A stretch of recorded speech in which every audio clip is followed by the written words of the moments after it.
en Christ, dans Christ, représentait pour Christ une position spirituelle dans laquelle il demeurait. Cette position spirituelle est suggérée dans des passages comme les suivants: le Fils de l'homme qui est, non pas était, qui est dans le ciel, Jean 3,13. Je suis dans le Père, Jean 14,10. Il faut bien sûr reconnaître que cette relation était l'œuvre du Saint-Esprit. À partir du moment où l'Esprit Saint descendit sur lui au Jourdain, tous ses faits et gestes étaient conduits par l'Esprit même. La croix même fut l'œuvre de l'Esprit éternel. Il demeurait en Dieu, et du côté de son humanité, cette relation était maintenue par l'Esprit.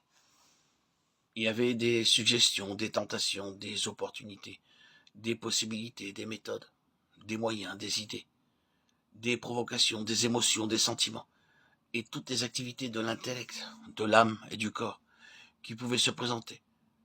Mais il avait pour habitude de les maîtriser en les remettant à l'Esprit divin, et de ne pas intervenir sur la base de ces choses en tant que telles. Il ne se serait pas engagé en elles, ni se serait confié à un homme, à moins d'avoir le témoignage de l'Esprit que l'incitation à agir venait de Dieu.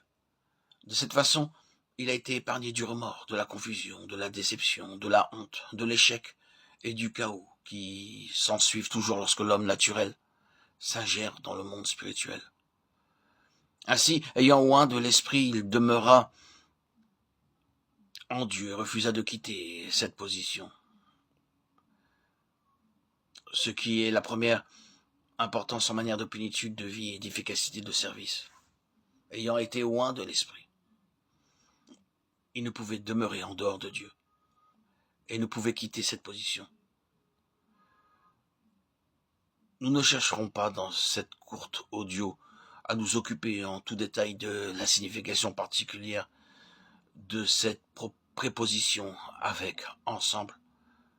Elle a un trait d'une manière spéciale au caractère corporatif du corps de Christ.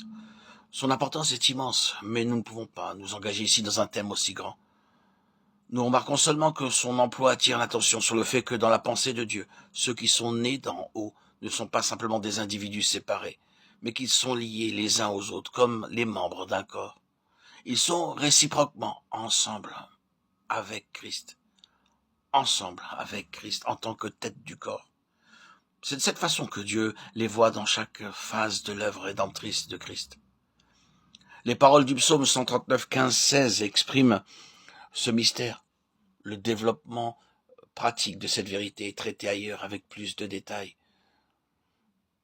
L'expression en Christ a été présentée d'une façon générale, mais nous devons souligner cette contrepartie essentielle de la vie de Christ.